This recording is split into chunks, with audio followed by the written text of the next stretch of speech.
Assalamualaikum class, hope you're fine and safe. Today we are going to explore more about the performance management and the appraisals. In the previous chapter, we have started our chapter number 9, that is the performance management and appraisal. In the previous lectures, we talked about the performance appraisal. Performance appraisal. That what is performance appraisal? Performance appraisal is actually evaluating someone performance and reviewing someone performance. Then we discuss about what to appraise. We discuss the three major components that we need to appraise. That first one is the organizational goal, or you can say employee goal. Next one was the job dimension and the traits, and the third one was the behavior and the competences. In the last lecture, we discussed about this. We started the topic of the traditional tools for the appraising method. That what are the different tools that we can use to appraise someone's performance. And we discussed the three major scales in the last lecture. That first one was the graphic rating scale. That you use a scale that lists the certain job expectations and job dimension through which you actually appraise someone's performance. Then we talked about the iteration ranking method, in which you actually alternatively rank one or alternative rank your 20 or 30 employees in a highest order and the lowest order. Then we talked about the paired comparison method, in which you actually compare the employees in a pair. That you compare, you take different employees and then compare them on one by one with each employee on each and every trade. Now, in today's lecture, we are going to discuss more about the performance appraising tools. In this today's lecture, we will cover the force distribution method, critical incident method, narrative forms, bars, and the management by objective. Now, coming toward the first topic of today's lecture, that is the force distribution method. That is the fourth technique that we are going to use in the performance appraisal method, the force distribution method. If we talk about the distribution method, it is similar to the grading on a curve. Here, the manager places the predetermined percentage of the ratees into the performance categories. Let's take the example when we talk about the performance rating scale. Here I'm going to on the pen that this is the performance appraisal written that you have a curve, and in which you actually want to evaluate your employees based on this particular curve, or the keeping your employees on this curve. It what which actually do there are you can say in this when we talk about the force distribution method, we have the predetermined percentage. Let's take example that, for example, 15% high performance, and the 15% you are going to have that a 15% here. This is the equal bell shape, 15% here and the 15% there. That is the 15% bell shape, 15% high performer and the 15% lower performance. Then you go forward, and this is the 20% high average performance and the 20% low average performer. Then you have the 30%. This is the bit between 30%, and that is the you can say average performance. So in the force distribution method, you actually forced to distribute your employees on these percentages. That, for example, you have the 15% high performer and the 15% lower performance. Then you will have the 20% average lower performance and the 20% average higher performance, and the 30% and the rest of the 30% are the average person. Force distribution is actually have the obviously has a certain advantages and the disadvantages. The biggest advantage of this force distribution method is that it prevents supervisor from simply rating all or the most employee satisfactory or high. Using this approach, you can't give all your employees A, or you can't rate your employees satisfactory. But as a student, with this method, you are either in the top 5 or the top 15%, or you get an A, or you are not. Force distribution system may also increase the risk of the discriminatory adverse element. Sometimes it is very difficult to rate some employee if even he or she is in the top rate, but you have the certain criteria, you can't exceed that certain criteria. So when we talk about the force distribution method, it is a predetermined stage or the predetermined percentage of the rate, and you can't go beyond that particular thing. The next one is the critical incident matter. This term is actually usually to describe a method of appraisal system that has a statement of very effective and very ineffective behavior of the employees. Here, the employees, or you can say supervisors, keep a log of all the positive and the negative examples of the subordinates' work-related performance. The positive and the you can say the good or undesirable examples of the positive and the negative, positive or the negative examples are called critical incident, that you actually, the employer actually note the critical incidents. Incident means the situation happening, events, critical, that is important for the organization, or that is important for the job. So critical incident, as the word implies, critical incident matter here. The employer actually keep a log or keep a record of the critical incident that is happening in the organization. These incidents can be positive, these can incident can be negative. These critical incident represents the outstanding or maybe poor performance of an employee on the job. The list have been combined and then combined into the categories which vary with the job. And again, explaining that critical incident method, when we talk about the critical incident method, the supervisor keep a log of a positive and the negative examples of the subordinates work related behavior, and every you can say every 6 months or every 1 month or every 2 months, depend on the organization policy, the supervisors and the subordinates meet to discuss the employee's performance using these incidents as the example. So what is actually the process of designing the critical incident matter? The employee keep the log, then he combined or he combine into the categories. Once the categories have been developed or the statement of effective and ineffective behavior have been provided, the evaluator prepare a complete diary or complete report for each employees, and during the evaluation period, the evaluator record the exam and the evaluator or you can say the supervisors recorded examples of the critical methods, and the log is used to evaluate the performance at the end of the evaluation process. Let's take the example of the Mr. A. You can say, who has been rated somewhat unreliable, fails to meet several deadlines during the appraisal period. His supervisors, his supervisors makes a note of these incidents and is now prepared with the hard factual that, for example, Mr. A, I rated you down on the reliability because on the three different occasions, or you can say on the three different events over the last 2 months, you told me you would do something and you didn't do anything. So instead of arguing about over the traits, obviously we talked about the three things that we can evaluate, we can use to evaluate employees. The first one is the goal, the other one is the trait, and the third one is the behavior. So instead of arguing over the discussion on how deal with the or you can say to deal with the traits, you have now the possible incident. Now you have a true evidence on which you are going to evaluate your employee. So when or and it actually improves the feedback process as well. When being an employee of a company, I know, if I knew that where I responded good and where I responded bad, I will try to improve myself according to, I have been given actually an opportunity to discuss or to improve myself. Clear? So when we talk about the critical incident matter, it is the logging of, or it is a keeping the record of the uncommon, good, or the desirable examples of an employee's work related behavior. Sometimes if you talk about the drawbacks of this approach, obviously every approach has a drawbacks. So the role of the supervisor is very very important in the critical incident matter, because it requires that the supervisor jot down incidents on the daily or at a least a weekly basis. This can become a very hectic and very challenging for the supervisor. Furthermore, when we talk about the critical incident technique, it it may include delaying out the feedback to the employees. Why? Where you have to wait for the you have to wait for the 6 months, or you have to wait for the 3 months based on the performance appraisal time period.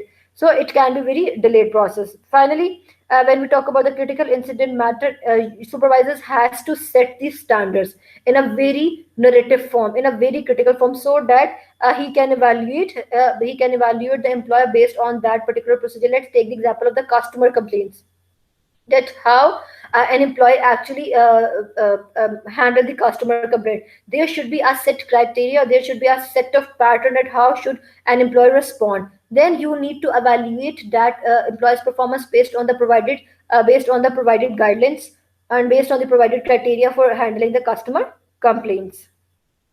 Clear? Now coming toward the six, I guess, six form, that is the narrative form. Sometimes when we talk about all the part of the written appraisals may be in narrative form. If you remember the graphic rating scale where we have the section of the comment, that was actually the narrative form, that here the person supervisor assess the have that you can say here the employees has and the person assess the employees past performance and require areas for improvement. Here the supervisor actually provide the narration, that the explanation of you can say the exact explanation and the description of situation that will actually help the employees to understand where his or her performance was good or bad and how to improve that performance. Okay, what is the difference between critical incident matter and the narrative form? Critical incident method in which you just note down the critical incident, positive and negative incident, but when talk about the narrative form, you are just giving the your opinion and the recommendation. You are not pointing out each and every incident or the event in the performance appraisal. You are just explaining in the narration form that what is this and what is this. Clear? So when we talk about the narrative form, it is again, it is not used in the isolation. No company use the narrative forms in the isolation. Many multinational companies actually using the narrative form with the collaboration of the graphic rating scale, or you can say the critical incident. Clear? Then coming toward the next stage, that is the behaviorally anchored rating scale, or you can say bar. Bar is actually the, you can say, the extension of a critical incident approach. In the incident matter, um, you just give the incident, but in case of the bars, but in case of the bar, you are actually, or you can say bars, in case of actually bars, you are giving the rating, you are properly giving the rating of rating, you are giving the rating, you are now, you are at some quantifiable scale with the specific narrating examples of the good or the poor performance. Clear? When we talk about the bars, the bar is an appraisal tool that anchors a numerical rating scale with a specific illustrative example of the good or the poor performance. Clear? Okay, there is a proper procedure of behaviorally anchoring rating scale. How to develop? It is very difficult to develop a behavior anchor skill. It is not easy to develop the behavior anchor data skill. Why? Because it includes both the qualitative and the quantitative data to the employee performance performance appraisal procedures. Bars compare an individual performance against the specific examples of behavior. That is important, that is the behavior examples. In the critical incident matter, you just note down the good and bad example, but in case of the behaviorally anchored rating scale, you have given the behavior, and based on that particular behavior, you are evaluating the employee's performance. For example, take the example of the you can say take the example of a nurse. Okay, a level 4 rating of a nurse. We have the rating from 1 to 4. So when we talk about the 4 level rating for a nurse, may it require them to show sympathy to the patients, or you can say at the low level, just required to show the higher level of empathy and ensure that he deals with each and every aspect of the customer complaints or the patient complaints. So when we talk about the bars, it is very difficult it is very difficult to basically develop a bars. Why? Because you need to develop the examples. You have to develop the examples of each and every job. There is a narrative, there is a narrative explanation of each and everything. So there are the simple procedure through which you can prepare the behavior anchored rating scale. The first one is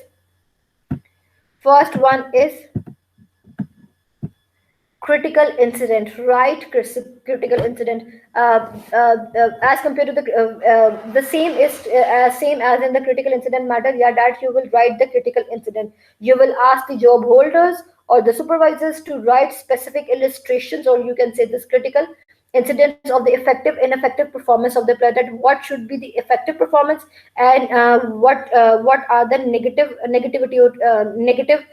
examples of the specific performance. Okay, then you will develop the performance, then you will develop the performance dimensions. First one is the right critical incident. Then you will going to then you will what you will do, you will develop the performance dimensions. Let's take the example. First, in a first one, you will collect the information, and afterward, this data is then converted to the performance dimensions. To convert these dimensions, or you can say to convert these data into the performance dimension, examples of behaviors are sorted into the similar categories using the different techniques, and the definition of each group of behavior are then written to define each group of behavior as a performance dimension. For example, when we talk about the dimension, let's take the example of a salesman. So, they are the certain type of the performance dimension: target dimension, job knowledge, product features, or you can say salesmanship skills. So, first you will write down, first you will, or you can say the examples of the effective and ineffective behavior related to the jobs will be calculated from the people which have the knowledge of this job. Then you will then convert or the cluster these incident, or then you will convert that particular information to the different performance dimensions. Then relocate incident. The step number 3 is the relocate incident. To verify this grouping, you have another team who also know on the job reallocating the original critical incidents to the cluster they think it fits best. Here what you will do, here you have a group of the subject matter experts. So these subject matter experts which have the knowledge of the organization, which have the knowledge of this job, which have you can say have the knowledge of this particular dimension, you will ask them to retranslate the behavioral examples into their respective performance evaluation. At this stage, the behavior for which there is not a high level of agreement, for example, the 50% or the 70% are disregarded, while the behavior which were have the high percentage, that is the 100 to 80 to 90% percentage, they will be retranslated back into their respective performance dimension. So here you are actually retranslation, or you can say the relocating the incident. You are just arranging the relocation. You are just arranging the. You can say that you are arranging the process. You are arranging the critical incident to ensure that the behaviors are easily identifiable with their respective performance dimension. Here, if you remember the SMART goal, we talked about the SMART goal: specific, measurable, achievable, relevant, and the time bound. Here we are. What we are doing, we are making this behavior more specific and measurable. When we quantified the scale, when we actually quantified this critical incident method, we are actually making our goals, making the behavior more objective and more measurable. So in the future, in a performance appraisal time period or evaluation period, we can evaluate them more easily. The next one is the scale the incident. Now here the subject matter, what the subject matter do, they will actually rate the performance. They will rate the categories of the behavior into the from 1 to 10. They will actually the behavior described in the step number 1, 2, and 3. Now it's time to provide the scale. Now it's provide to give them the scale, or you can say provide give them the scale by having the rate of the effectiveness for each behavior. These ratings are usually done on the 5 to 9 point Likert scales, depend upon the organization policy, and usually it is from 5 to 9 point scale. Now develop the final instrument. You will choose about the 6 or 7 of the incident as a performance dimension behavior anchors. Here the behavior of the each performance dimension, all meeting retranslation, relocation, or you can say standard deviations or the scaling. Now you will scale them with the anchor. Clear? So when we talk about the behavior, I'm explaining again. In the case of the behavior, a behaviorally anchored rating scale, what we actually do, we are actually making or quantifying the different narrations.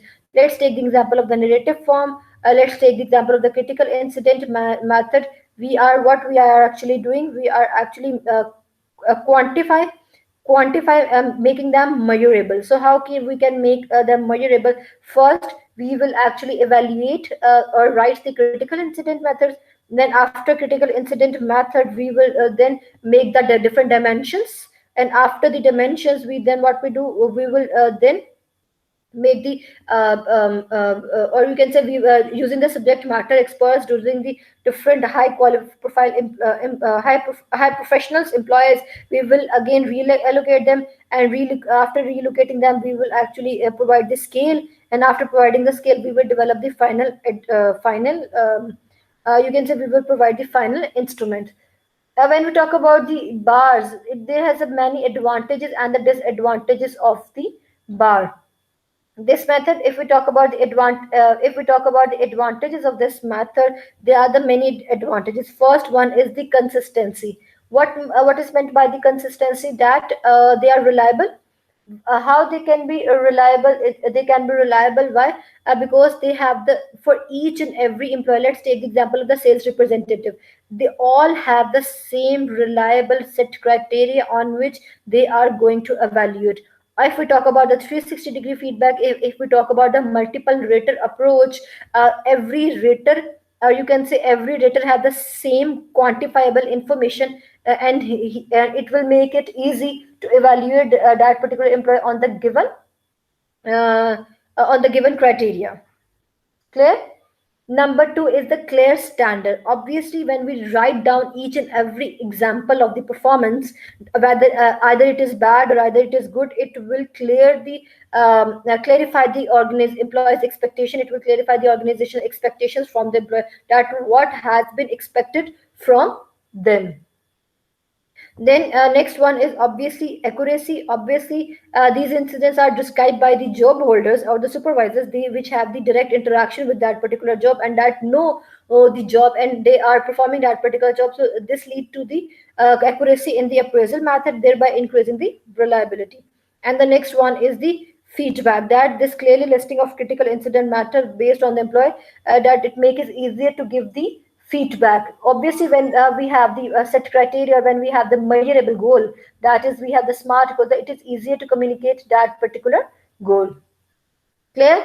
But I am repeating that the bar method has a several advantages. Obviously, when you actually when you added the critical incident along with the scale, so it will have the clear understanding for on the part of the employer and the employer as well, that what is expected from the employer and what they are going to be perform. So it will make it easier to explain the rates to the appraisers. So when we have the similar, when we cluster the similar critical incident matter into the separate job performance, it helps to make the performance dimension more independent of one and other.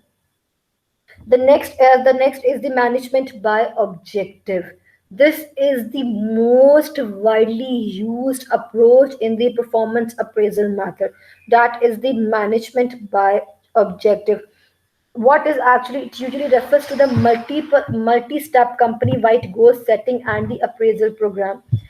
Multi-step company wide goal setting, that it includes a complete process of setting. The word defined, the management by objective.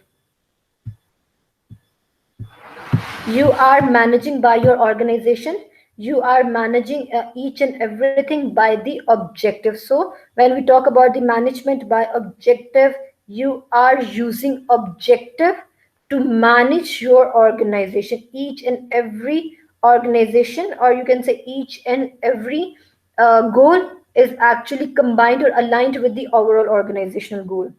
So it is usually, we talked about the management by objective. It is actually the strategic approach to enhance the performance. You can say to enhance the performance of your organization. What if we talk about the MBO? The MBO requires managers to set specific, measurable, organizational relevant goals with each employee, and then periodically discuss the employee's progress toward these goals. It includes a complete process. When you talk about the process, it will be better understand. First one, how would you develop the MBO, or you can say the management by objective? First, you will set the organizational goal. As here you establish the company wide plan for the next year and the set goals. Here you are actually setting the goal. The setting goal, or you can say setting objective, is not only critical to the success of any organization, but it also serves as a variety of purposes. It needs to include several managers, or you can say so that the objectives set by the supervisors are based on the interpretation and evaluation of what the company can and should achieve in a specific time. The next one is the set or discuss the departmental goals. Here, what you are going to do, For in a first step, you just establish the company wide goal. Now you are jot down that company wide goal into the developmental goal or department goal. Department heads and the supervisors jointly set the department for the organization. Let's take the example of a company who is going to, or you can say who is want to reduce the cost by 10%. Okay. Now, how does every department contribute, or you can say, how can the every department contribute by reduction in the cost? Let's take the example of the production department. The department will improve the efficiency, or you can say the or you can say the marketing goal will decrease or will increase the who might be the marketing goal increase the advertisement, so that the increase advertisement cost the increase supply increase demand of the product, which ultimately lead to the fixed cost, which lead to the increase sorry, which lead to the decreased fixed cost. So the one goal organization goal is then divided into the departmental goal.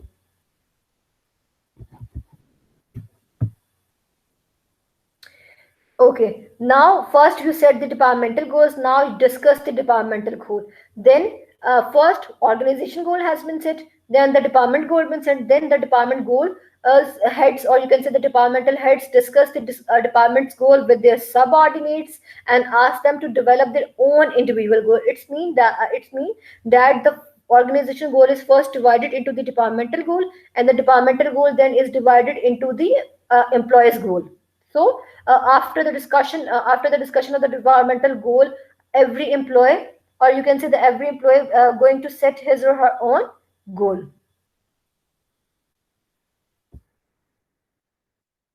Clear? Okay.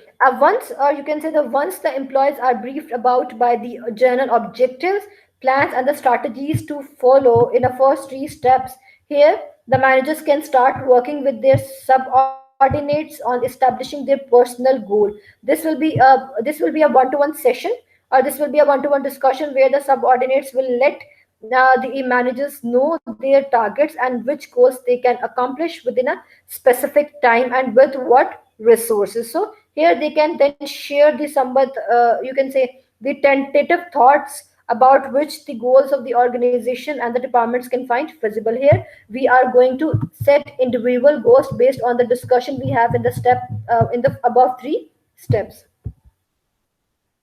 Next, performance review. Here here based on the expected results and based on the step 4, now it's time to evaluate employee performance. Though the management by objective approach is you can say necessary for increasing the effectiveness of managers, it is equally essential for monitoring the performance and the progress of each employee in the organization. Using this management by objective technique, the performance is achieved by the participation of the management concerned, and we have the continuous performance appraisal based on the specific you can say based on the once a year, based on the weekly basis, based on the monthly basis. It depends on the organization strategy that how they are going to evaluate. The next one is the provide feedback, and the last one is the providing feedback. After when you have the performance review, then in a performance review, the department heads will compare each and employee's expected performance, and afterward, then organization will provide the feedback. The department's head provide the periodic feedback to the employees based on the meeting with the employees. Here they will discuss the subordinate performance and make any employee or any plan for the rectify the problem, or if there is or you can say if the problem of an employee is not up to the mark, the managers will discuss the ways or discuss the corrective action through which one can improve his or her performance. Clear? So when we talk about the management by objective, it is consists of the six major steps. First one is the organization's goals has been set, then the departmental goal will be set, and afterward, these goals will be discussed with the managers and the subordinates. And in the step 4, every employee with the discussion with the managers will set his or her goal. And afterward, after a specific period of time, the departmental heads will compare the performance employees' actual performance stat, what should be, with the real performance stat, what is. Then afterward, it will provide the feedback. Remember, for the performance appraisal, for every process, for each and every process, feedback is very very important. If you are not able to communicate the result and the strength and weaknesses or the corrective action with the employees, there is no advantage, or there is no benefit to conduct this wholesome procedure. Obviously, management by objective has many limitations, or has many advantages. Talking about the advantages, obviously it helped the manager to appreciate their existence in the goal, and through which they can actually know how they are going to contribute toward this organizational goal.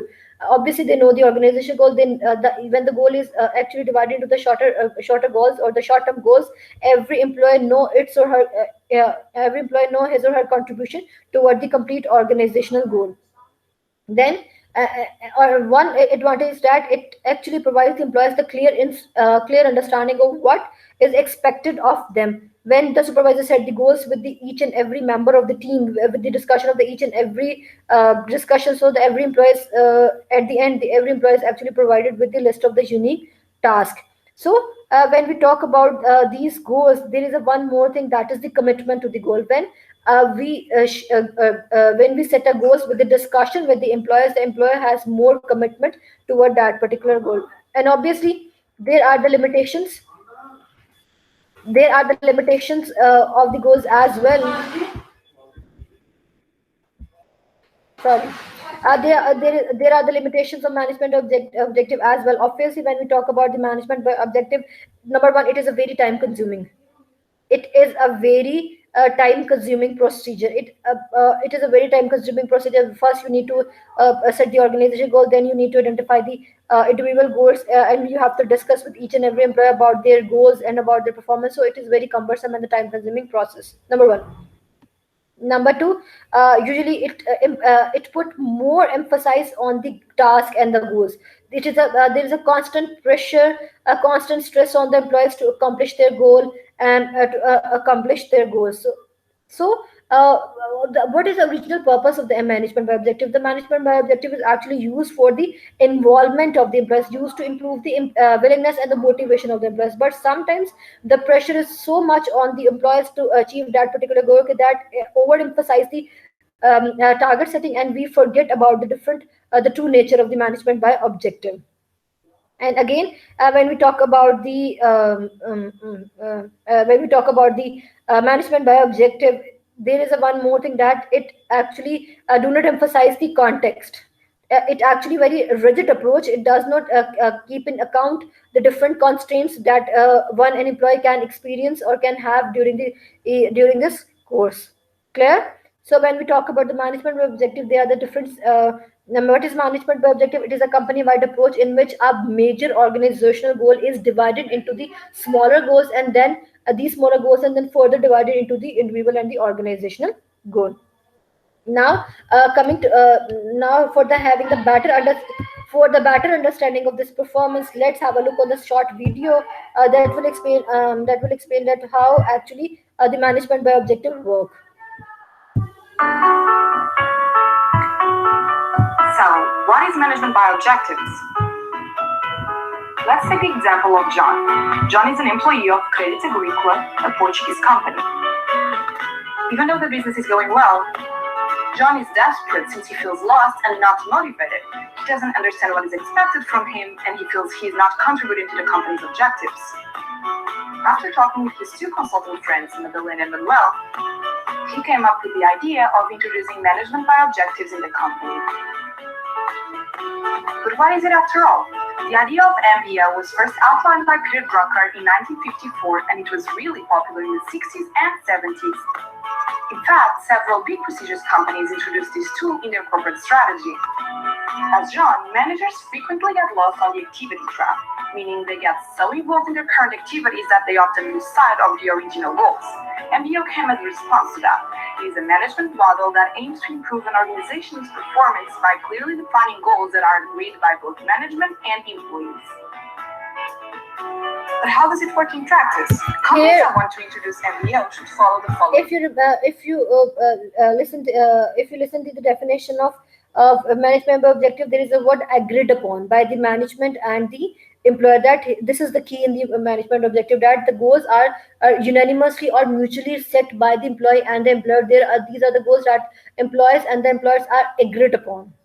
Steps. First, definition of the firm's overall goals by top management. Second, establishment of a series of objectives for each employee by middle management. Third, link of the objectives with incentives by the software system. Fourth, progress and goals achievement measurement. Fifth, feedback on performance given to employees and adjustment of training to their capabilities.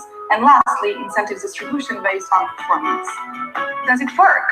There have been more than 1,000 academic experiments focused on the MBO's effectiveness. 90% of them have in fact found that MBO has a positive impact on performance. Its main advantages are helping individuals and teams to focus on goals achievement, allowing staff performance assessment and highlighting their needs for improvement, assessing whether to maintain or change course, increasing motivation, and guaranteeing that everybody is on the same page as employees have a better knowledge of the organizational goals. One practical example of MBO success is HP, as its founder states that no operating policy has contributed more to its success than MBO has. However, MBO also has some disadvantages, such as employees neglecting important matters not included in their goals list, corrosion of the workplace's internal culture, being too bureaucratic, difficulty on defining objectives, temptation to indulge in unethical behaviors, and focus only on outcome goals.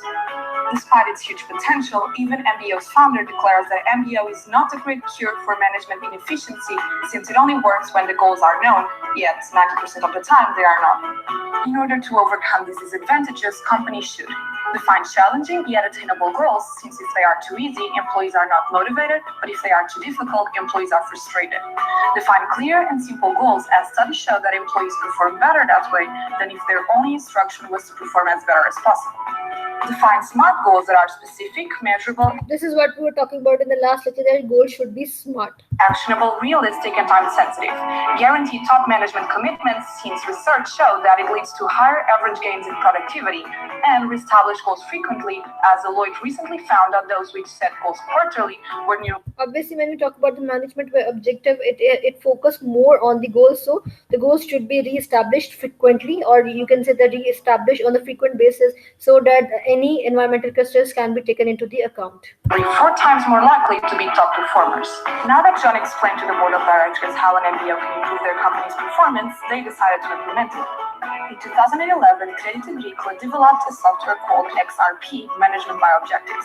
It was divided in two main processes, one focused on the employee's results evaluation, and another ensuring that the right objectives were assigned to the right people based on a consensus analysis.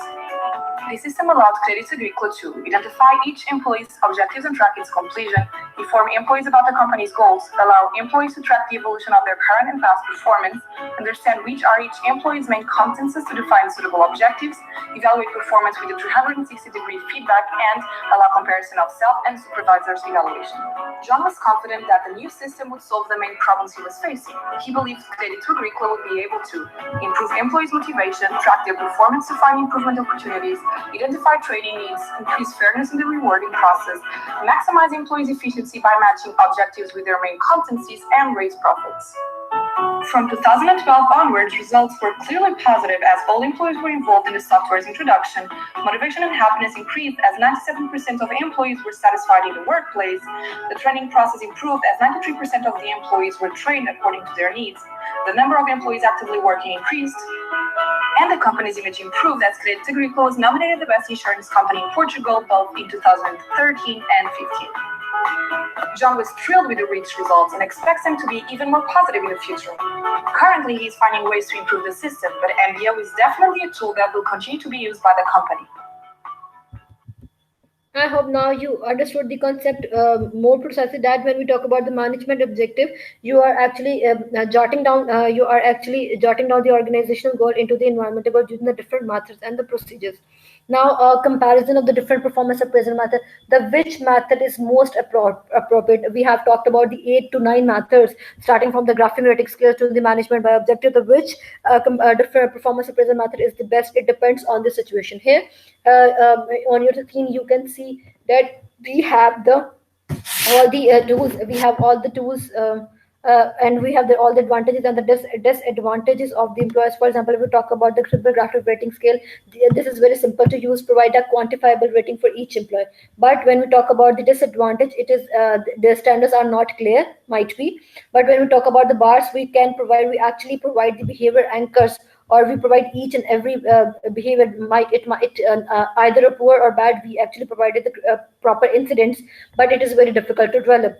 When we talk about the alteration ranking, it is simple to use, but can be a disagreement among the employees, or maybe it maybe seems unfair to all the employees. When we talk about the force distribution method, obviously it end up with the predetermined numbers of the percentage of the people in each group. Now you have the predetermined or the set of individuals.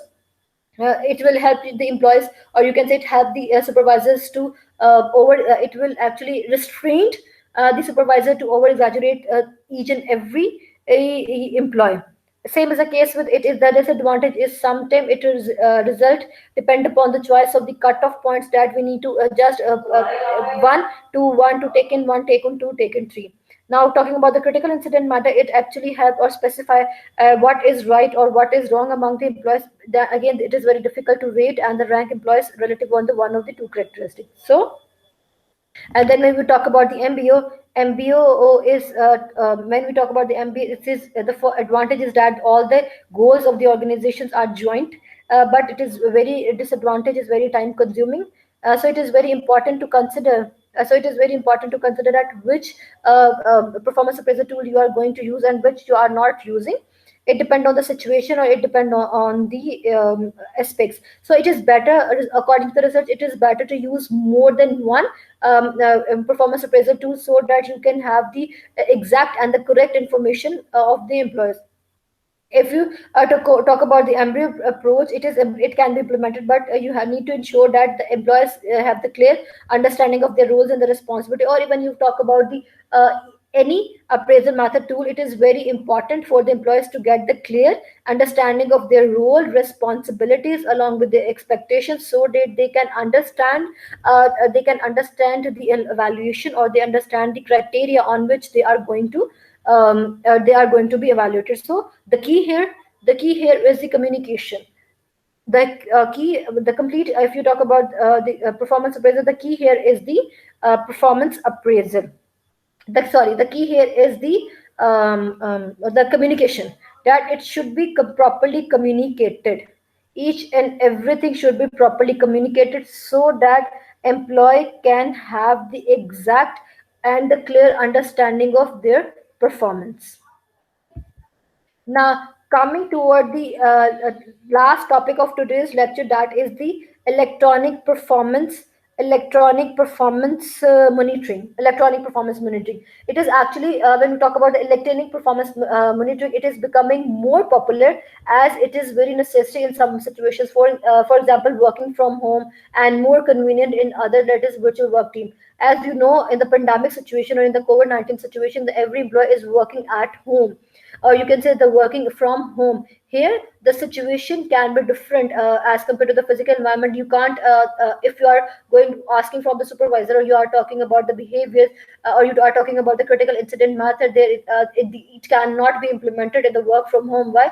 Because you have no direct interaction with your employer. So electronic performance appraisal, now the performance monitoring is becoming more electronic, in a sense that you are monitoring them using the different kind of softwares, or using the different kind of softwares and the computers through which you are actually improving the employees, or checking the employees performance. They are the different you can say there are the different tools through which you can checking the employees performance. There are the certain you can say there are the certain computers actually you are using the computers. It might be the time spent, the time you spent on the communication, the time you spent on answering the call, the time you spent on the answering the email, the time you spent on the each on the different aspect of your job. So here, when we talk about the electronic performance appraisal, here you actually using the you can say you are actually evaluating, or you are evaluating someone performance using the computer softwares. Let's take the example of the University of South Asia here. when we are working from home, then how can they can evaluate our performance? They can evaluate our performance using the using the our lectures, using our recorded lectures, or using our the different classrooms or the learning management system. So when we talk about the electronic performance monitors, many organizations are using the computers to evaluate the employees performance, specifically in the case of COVID-19, when the employers have no opportunity, you can say that when there is no opportunity to have the direct interaction with the supervisor, so how can one monitor the employee's performance? There can be certain criteria based on the different you can say that based on the different set of specific set of characteristics through which you can evaluate your employer performance. Clear?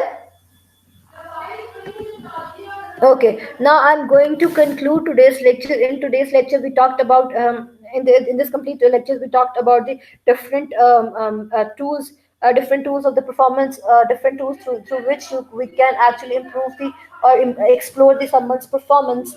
It can be graphing rating scale, it can be alternation rating method, paired comparison method, force distribution method. In a force distribution method, we have a set of the determined rules and determined rules, or you can say that predetermined set of the rates percentages to which you only use employees.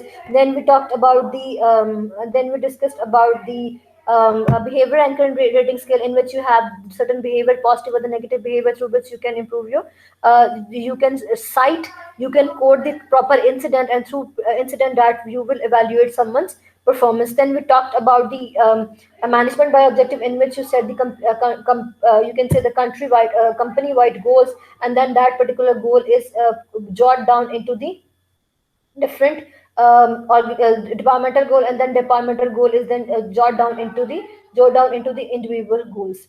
Then we talked about we discussed about the different you can say the different advantages and the disadvantages of the advantages and disadvantages of the appraisal tools. That, for example, graphing rated scale is simple to use. It can point you can say that it can provide you the different sort of data, but remember, when you are actually evaluating, there are certain key aspects you need to consider. First is that you should be objective in evaluating your performance. You need to be very fair, you need to be very objective while evaluating your performance. First one, for each performance appraisal method to be successful or to be effective, there are the different conditions. First condition is that employer standards should be clear. Employers' standards should be clear. Employees should understand the basis on which you are going to appraise them. And the appraisal should be objective, so that so that there is the fairness and the justice in the performance appraisal. And you need to give the employees an opportunity to express his or her opinion about the performance appraisal method, if are they are going to use or not. So biasness, obviously, when we talk about the performance appraisals, or when we are talking about that the appraisal should be objective, there is always a biasness. So biasness, to avoid that particular biasness, you need to use multiple raters. You can use the supervisor's boss, you can use the subordinates, you can use the peers, or even you can use the self rating scale, so that you can minimize that particular biases, uh, which can be which can be occur in any type of the performance appraisal. This is all about from the today's lecture. In our next lecture, inshallah, we will talk about the different errors and the different errors of the performance appraisal. Different or you can say we will discuss about the appraisal interview, and then we discussed about the performance management and what are the possible errors in conducting the performance appraisal method. If you have any question, inshallah, we will have the interactive session on the Thursday. On Thursday, we will have an interactive session in which I will address your queries, and I am going to post a question. I have to post an interview. Your task is to listen these lectures or watch these lectures, and afterwards solve that assignment. Thank you so much, class, for coming and listening. Take care. Allah Hafiz.